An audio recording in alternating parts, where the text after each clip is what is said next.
নমস্কাৰ বন্ধু বান্ধৱীসকল আমাৰ ৰাশিফল চেনেলটোলৈ আপোনালোকক স্বাগতম জনাইছোঁ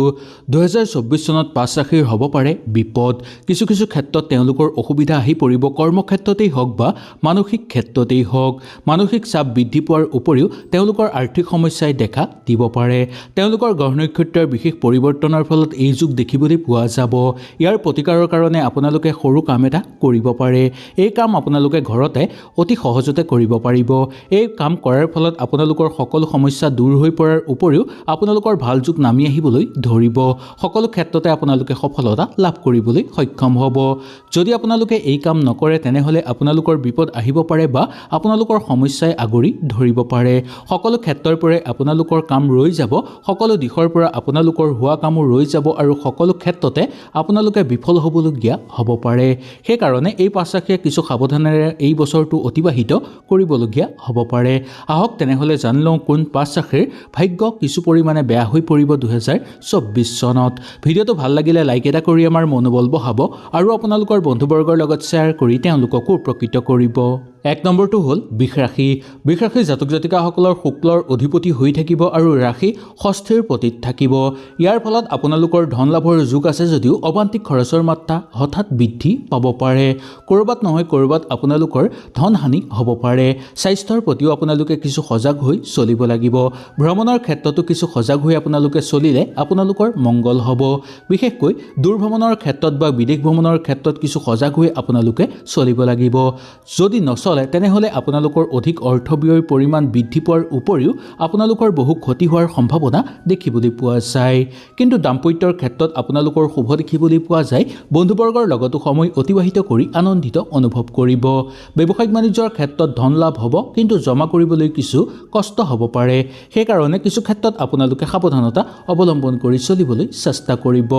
দৈনন্দিন কাম কাজৰ লগত জড়িত লোকসকলৰ কাৰণে মধ্যম দেখিবলৈ পোৱা যায় সন্তানৰ কাৰণে আপোনালোকৰ চিন্তা বৃদ্ধি পাব পাৰে ধৰ্মীয় অনুষ্ঠানত গতানুগতিক হিচাপে পাৰ হ'ব প্ৰেমত মধ্যম বুলি ক'ব পৰা যায় ভ্ৰমণ কৰিব বিচাৰিলে আপোনালোকে ভ্ৰমণ সুন্দৰভাৱে কৰিব পাৰিব ৰাজনৈতিক ক্ষেত্ৰৰ লগত জড়িত লোকসকলৰ কাৰণেও গতানুগতিক হিচাপে পাৰ হ'ব কাৰ্যকৰী পৰিকল্পনা আপোনালোকৰ সুন্দৰভাৱে সিদ্ধি হৈ পৰিব মাটি বাৰী বা সা সম্পত্তিক লৈ বিবাদ যাতে সৃষ্টি নহয় তাৰ প্ৰতি আপোনালোকে কিছু লক্ষ্য ৰাখিব লাগিব প্ৰশাসনিক বিষয়াসকলৰ পদোন্নতিৰ যুগ দেখিবলৈ পোৱা যায় চাকৰিয়ালসকলৰ পদোন্নতিৰ যুগ আছে যদিও অবান্তিক খৰচৰ মাত্ৰা আপোনালোকৰ বৃদ্ধি পাব পাৰে মনটো অশান্তিদায়ক হৈ পৰিব পাৰে বা মানসিক চাপ আপোনালোকৰ বৃদ্ধি পাব পাৰে পৰিয়ালৰ মাজত কিন্তু আনন্দময় পৰিৱেশ বিৰাজ হ'ব যুটীয়াভাৱে ব্যৱসায়িক বাণিজ্য কৰা লোকসকলৰ কাৰণেও সুখবৰ আহিব পাৰে দুই নম্বৰটো হ'ল সিংহ ৰাশি জাতক জাতিকাসকলৰ শুক্ল হ'ল দশম পতিত আৰু শনিৰ যুগ দেখিবলৈ পোৱা যায় যাৰ ফলত আপোনালোকে ধন লেনদেন কৰাৰ ক্ষেত্ৰত কিছু সাৱধানতা অৱলম্বন কৰিব লাগিব কাৰোবাক কথা কোৱাৰ ক্ষেত্ৰতো কিছু সাৱধানতা অৱলম্বন কৰি আপোনালোকে চলিব লাগিব কাৰোবাক কথা কোৱাৰ ফলত আপোনালোকৰ হাই কাজিয়া হোৱাৰ সম্ভাৱনা দেখিবলৈ পোৱা যাব পাৰে বা কেতিয়াবা আপোনালোকৰ মানসিক চাপো বৃদ্ধি পাব লগতে সামাজিক ক্ষেত্ৰত আপোনালোকৰ সন্মান হেৰুৱাৰ সম্ভাৱনা দেখিবলৈ পোৱা যায় প্ৰেমত হতাশাৰ মাজেৰে পাৰ কৰিবলগীয়া হ'ব পাৰে নতুনকৈ প্ৰেমৰ অপেক্ষাত ৰৈ থকা লোকসকলৰ কাৰণে কিন্তু প্ৰেমৰ প্ৰবল যুগ দেখিবলৈ পোৱা যাব এই বৰ্ষত শিক্ষাৰ ক্ষেত্ৰত আপোনালোকে মনোযোগ দিব লাগিব বিবাহৰ প্ৰবল যুগ দেখিবলৈ পোৱা যায় চাকৰিয়ালসকলৰ কাৰণে গতানুগতিক হিচাপে পাৰ হ'ব ৰৈ থকা ধন কিন্তু আপোনালোকে লাভ কৰিবলৈ সক্ষম হ'ব নতুনকৈ ঘৰত যদি মূল্যৱান সম্পদ ক্ৰয় কৰিব বিচাৰে তেনেহলেও আপোনালোকে সুন্দৰভাৱে পাৰিব মনৰ দৃঢ়তাৰ ভাৱটো জাগ্ৰত হ'বলৈ ধৰিব ঘৰৰ স্বাস্থ্য আগতকৈ উন্নত হৈ পৰিব বা পিতৃ মাতৃৰ স্বাস্থ্য আগতকৈ আপোনালোকৰ উন্নত হৈ পৰিব বিয়া বাৰুৰ কাৰণে আপোনালোকে সাজু হ'ব পাৰে বা ঘৰত কাৰোবাৰ বিয়া বাৰুৰ কথা আলোচনা কৰি চাব পাৰে ঘৰুৱা পৰিৱেশ অতিশয় সুন্দৰ হৈ পৰিব লগতে অচিনাকি ব্যক্তিৰ পৰা আপোনালোকে সহায় সহযোগিতাও লাভ কৰিবলৈ সক্ষম হোৱা দেখিবলৈ পোৱা যায় যিকোনো এটা নতুন সিদ্ধান্ত ল'ব খুজিলে ল'ব পাৰিব আৰু সেই সিদ্ধান্ত লোৱাৰ ফলত আপোনালোকৰ আৰ্থিক ক্ষেত্ৰত উপকৃত হৈ পৰা দেখিবলৈ পোৱা যায় মামলা মোকদ্দমাৰ লগত জড়িত লোকসকলেও সফলতাৰ মুখ দেখিবলৈ পাব বা জয়ৰ সম্ভাৱনা আপোনালোকে দেখিবলৈ পাব ভ্ৰমণ কৰিব বিচাৰিলে সুন্দৰভাৱে আপোনালোকে ভ্ৰমণ কৰিব পাৰিব কাৰ্যকৰী পৰিকল্পনা সিদ্ধি হ'ব কিন্তু সেই পৰিকল্পনা কৰাৰ ক্ষেত্ৰত দুই এবাৰ ভবা গুণা নিশ্চয় আপোনালোকে কৰিব 3 নম্বৰটো হ'ল তুলা ৰাশি জাতক জাতিকাসকলৰ কাৰণে এই বৰ্ষটো মধ্যম দেখিবলৈ পোৱা যায় আপোনালোকৰ চতুৰ্থ স্থানত শুক্ল থাকিব আৰু শনিৰ যোগ দেখিবলৈ পোৱা যায় সেইকাৰণে নতুন কাম আৰম্ভ কৰাৰ আগতে গুৰুস্থানীয় ব্যক্তি বা ঘৰৰ মানুহৰ লগত পৰামৰ্শ নোলোৱাকৈ কেতিয়াও আৰম্ভ কৰাটো উচিত নহয় ভাল কামলৈ যোৱাৰ আগত আপোনালোকে ভগৱানৰ ওচৰত দৰ্শন কৰি গ'লে সেই কাম মংগলময় আপোনালোকৰ হৈ পৰিব ঘৰ গাড়ী যদি আপোনালোকে ছেকেণ্ড হেণ্ড কিনিব বিচাৰে তেনেহ'লে কিছু সাৱধানতা অৱলম্বন কৰি এই বৰ্ষত চলিব লাগিব ধন লাভৰ কাৰণে আপোনালোকে য'তে ত'তে টকা খৰচ কৰিলে নহ'ব প্ৰেমত শুভ দেখিবলৈ পোৱা যায় বিদ্যাৰ ক্ষেত্ৰত অলপ মনোযোগ দিলেই আপোনালোকৰ ভাল হৈ পৰা দেখিবলৈ আপোনালোকে পাব দাম্পত্য জীৱনত সুখ শান্তি বৃদ্ধি পাব বা দাম্পত্য জীৱনত আপোনালোকৰ সুখ শান্তি বৃদ্ধি পাবলৈ ধৰিব বন্ধুবৰ্গৰ লগতো সময় অতিবাহিত কৰি ভাল পাব কিন্তু কোনো বিশ্বাসঘাতকতা বন্ধুৱে যাতে ঠগ প্ৰবঞ্চনাৰ বলি কৰি তুলিব নোৱাৰে তাৰ প্ৰতি আপোনালোকে বিশেষকৈ লক্ষ্য ৰাখিব অৰ্থৰ ক্ষেত্ৰত আপোনালোকৰ মধ্যম দেখিবলৈ পোৱা যায় সন্তানৰ গতানুগতিক হিচাপে পাৰ হোৱা দেখিবলৈ পোৱা যাব প্ৰেমত আপোনালোকৰ শুভ হৈ দেখিবলৈ পোৱা যায় খেল ধেমালি কৰা লোকসকলৰ কাৰণেও শুভ হিচাপে পাৰ হ'ব ভ্ৰমণ কৰিব বিচাৰিলে কৰিব পাৰিব কিন্তু দুৰ্ভ্ৰমণৰ ক্ষেত্ৰত কিছু সাৱধানতা অৱলম্বন কৰি চলিব লাগিব ৰাজনৈতিক ক্ষেত্ৰৰ লগত জড়িত লোকসকলৰ কাৰণে শুভ হ'ব নতুনকৈ ৰাজনৈতিক ক্ষেত্ৰৰ লগত যদি আপোনালোক জড়িত হ'ব বিচাৰে তেনেহ'লেও সুন্দৰভাৱে আপোনালোক জড়িত হ'ব পাৰিব 4 নম্বৰ ৰাশিটো হ'ল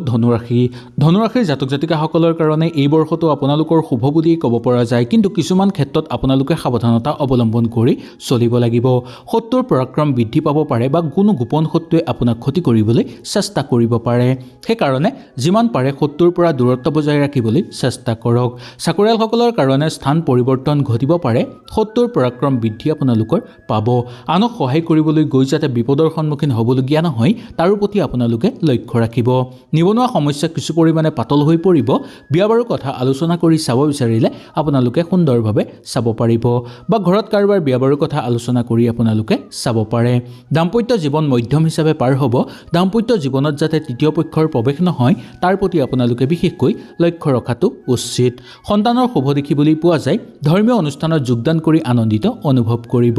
প্ৰেমত আপোনালোকৰ মধ্যম হিচাপে পাৰ হ'ব ভ্ৰমণ কৰিব বিচাৰিলে কৰিব পাৰিব খেলা ধূলা কৰা লোকসকলৰ কাৰণেও শুভ দেখিবলৈ পোৱা যায় নতুনকৈ কাম বিচাৰি থকা বা নিবনুৱাসকলৰ কাৰণে কৰ্মৰ যোগ দেখিবলৈ পোৱা যাব পোহনীয়া জীৱ জন্তু যাতে ঘৰত হানি নহয় তাৰ প্ৰতি আপোনালোকে লক্ষ্য ৰাখিব লাগিব